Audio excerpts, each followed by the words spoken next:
Dan here at DSP Shop. So we got kind of 3 projects in the shop right now, and it's actually rather clean in here. Your dog's barking for some reason. And you know, I thought we'd just take a minute here and go over a quick video about budget builds. So budget build's a funny one for me because everything's got a budget. You can blow the budget, you can come in under budget, and you can be really cheap. And right now we have 3 cars in here that are 3 entirely different budgets. This thing here is probably one of the cheapest cars I've purchased and put together. And this one here is by far the most expensive car I've ever had in my entire life. Now, with those, this one has more value to it. But in the interest of taking your lady out and going out for dinner, or just going to a hot rod show, or just having some fun, or having an old daily driver, this one checks a lot of boxes. And then we have this one here, which is kind of almost like a right in the middle. And I thought we'd just kind of go over it. Now these are all very similar, 55, 55, and a 56 Chevy truck. Very similar in a lot of different ways. But this one here, 55 Chevy, 4-door, Bel Air. It's rattle can paint.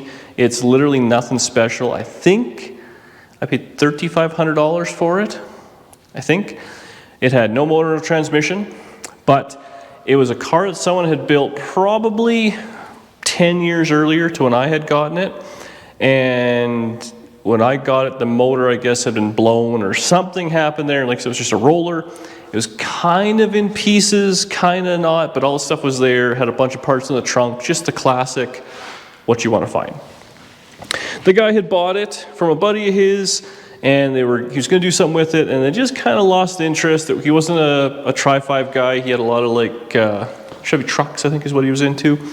And it was just kind of one of those things where he's like, oh, this would be kind of cool. And then it turns out it wasn't. It sat, and here we go. Took it apart and just moved on to other things, which that's the guy you want to buy something off of, as it turns out. Super nice guy, and he definitely gave me a bit of a deal, I'm not going to lie. And so here it is. So this is a 55 4-door. It was plain Jane, $3,500. It came with all new rear brakes, and it had a rear end that was already swapped in it, like a 10 bolt out of I think a G-body or maybe a Camaro, like 70s, kind of 80s type thing. So way more common and easier to deal with than a factory Tri-5 rear end. So that's cherry. It already had a disc brake conversion front on it, and everything was still in nice shape. So in these cars, that means it changed to tapered wheel bearings versus the ball bearing stuff, which is fantastic. And again, disc brakes, and it's manual disc brakes, but it has the master and all that in it. So that was all perfect. And actually, the guy was going to give me the drive shaft, and I forgot to take it, and he was like 3 hours away, so it wasn't worth getting at the time. We just had another one cut. So when you're talking budget or whatever, there's a certain amount of stupidity that falls into it. Anyways, I bought the motor and transmission from a guy, his name was Dan, and I think I paid $350. And it had cat food in it. But it's a 305 with a turbo 350, nothing special. And the guy said it was fresh rebuilt, I don't know, 20 years ago and never started. And it was like a who knows, there was cat food in it for sure. But we fired it up and it runs perfect. Now, that was the motor. I changed the intake, the carburetor, headers, and I put a distributor in it. So that was my own thing. But if you're a car guy and you don't have that stuff kicking around that you've bought at little swap meets and stuff like that, that's on you. You got to buy those deals when they pop up. I look at all these things as total dollars of zero. I actually got the fender well headers for free from a friend of mine, and then one was leaking, so I had another one, so they're not even matching headers. They're mismatched. How about that, eh? This intake manifold actually came on a motor that I had John Cecil, they built, and it came with that. So I guess I bought it, and then I put a tunnel ram or whatever on it. So that was, in my mind, free. This carburetor actually came on a motor that was in that another car I bought, the yellow 57, and it was like a brand new 600 whatever Edelbrock carburetor. So boom, that went on there. Everything else, I mean, it's got a one-wire distributor. I guess I put that on there. That was it. It came with this radiator on it, which is a little goofy. It's like a LS style, so it has both, intake and outlet on the same side. So there's a little bit of weirdness there. But again, if I put a carpet kit in it, and I think that was it. It actually came with Krager wheels and tires. These are winter tires and Steelies because I drive it in the wintertime. So you could argue, I guess that's a cost, but it came with a set of nicer wheels, which are now just sitting in the shed. So that was worth probably, I don't know, 500, 600 bucks just for the wheels. Everything else worked on it. It actually came with nice door panels, all sorts of stuff. It still needs a windshield put in it, and I put electric wipers in it. So I'm going to say, like, no BS. I got a lot of labor, but I probably got $5,000 in this thing. It runs and drives. So for me, this is, and I think $5,000 is about as cheap as you're getting into a hot rod these days, at least around these parts. A safe hot rod, maybe I'll say that. The brakes have gone through. The floors I welded up a little bit. All the windows work. All the lights work. It's reliable. It doesn't overheat. I get it. You can pull something out of the bush for 500 bucks and drive it, and depending on what state or whatever you're in, maybe they'll let you have plates on it. Around here, it has to pass an inspection, and this did. This here would be like kind of the one level up. I think we paid $445 for this thing, and it was no motor, no trans. It had the floors replaced, the sills replaced, and he gave me some other parts. I forget what he gave me there. Maybe he had already painted the interior. He had redone the seat. Yeah, there was a bunch of stuff done there, and I got some sheet metal out of it. Cab corners maybe, or it was either cab corners he gave me or the lower fender sections. Either way, super nice guy. It had a replacement windshield put in it, and it got a stone chip while we were towing it home. So such is life. That's that. The motor transmission, or actually I have another car I had, so arguably free headers I got from John Cecil. I think I paid $20. This is the radiator I had kicking around. It's a Tri-5 rad, but that was probably a few $100. So that's that. But this thing, we did end up upgrading some stuff. So now we were this guy 10 years ago. We put a disc brake kit on it, which in this truck was actually kind of expensive. I think it was $800. And then I had a rear end I put in it, changed the rear end. So this is all now Chevy 5 3/4 bolt pattern. And the whole rear end, the springs were wore out, the bushings were wore out, the shackles were wore out. By the time I priced all the new stuff there, it became very similar to buy a 4-link kit for it, so I did that. And now that I've put it in there, I bought the Speedway kit. It worked mint, but you could build your own DIY 4-link kit for, I don't know, probably under $1,000. And I think this one was $1,500 or something like that. So it was what it was. The rear end's in it. It has new brakes and all that in it that was in a previous vehicle. And then otherwise, I bought miscellaneous sheet metal parts. Arguably, probably could have should have bought fenders for it, but I had to repair top, bottom, front, inners, all that. Put cab corners on it, inner and outers. I fixed the box sides up just with sheet metal. We rewired it with a cheapy Speedway 12 circuit harness and put some like Amazon lights on it and some like little peep mirrors and all that.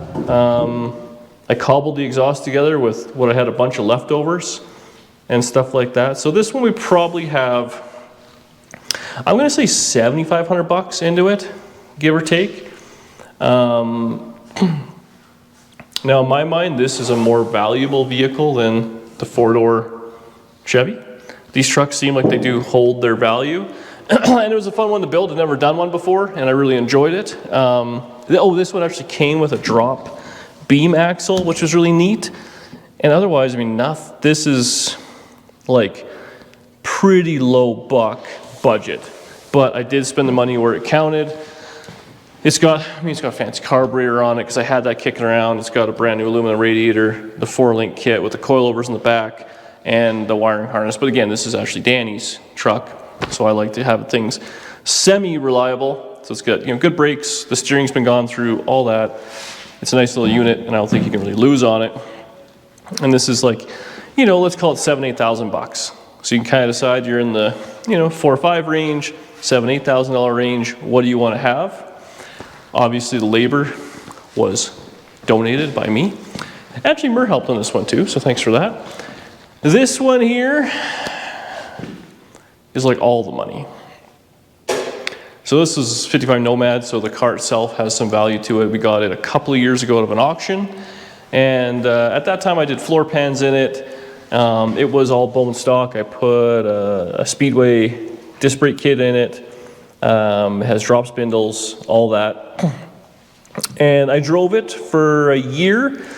It had a sucked out, it's now a bit of a storage bin, unfortunately. It had a real sucked out 283 or 327, one or the other. And it smoked real bad, it didn't really have any power. It was a column shift 3-speed, stock rear end, and it was fine.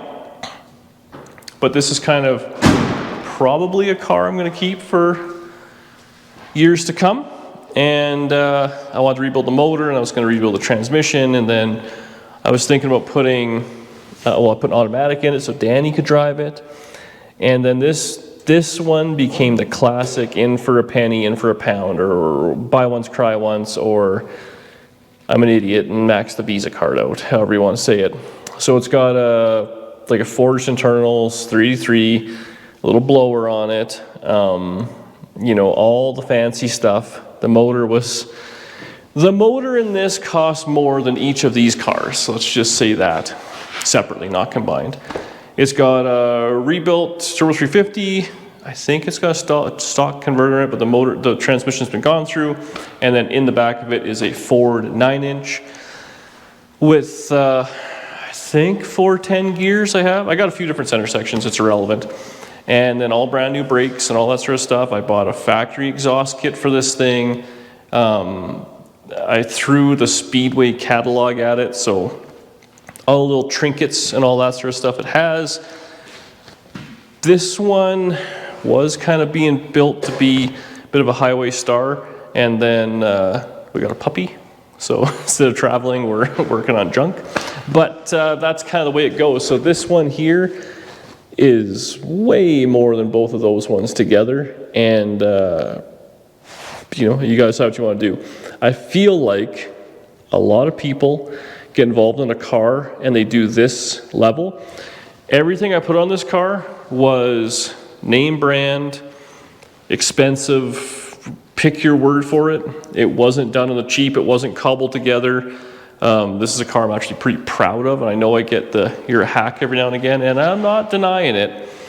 But if you can get a car on the road for $5,000, including the price of the car, and have it look like that car, then good on you. But when you're trying to get something on the road and just start to enjoy it and have some fun, sometimes you gotta cut a few corners, and that's where this one becomes, goofy, mismatched headers or whatever it may be. So that's where you gotta decide. My favorite is to build this style, for sure. But you also have to realize cars like that, and I hear in the comment section all the time, that car deserves better. And I'm not saying it doesn't, but you can build a lot of these to one of those. Like, I don't even want to know how much money I have on this thing. Quick, knock it over. I can afford those lights.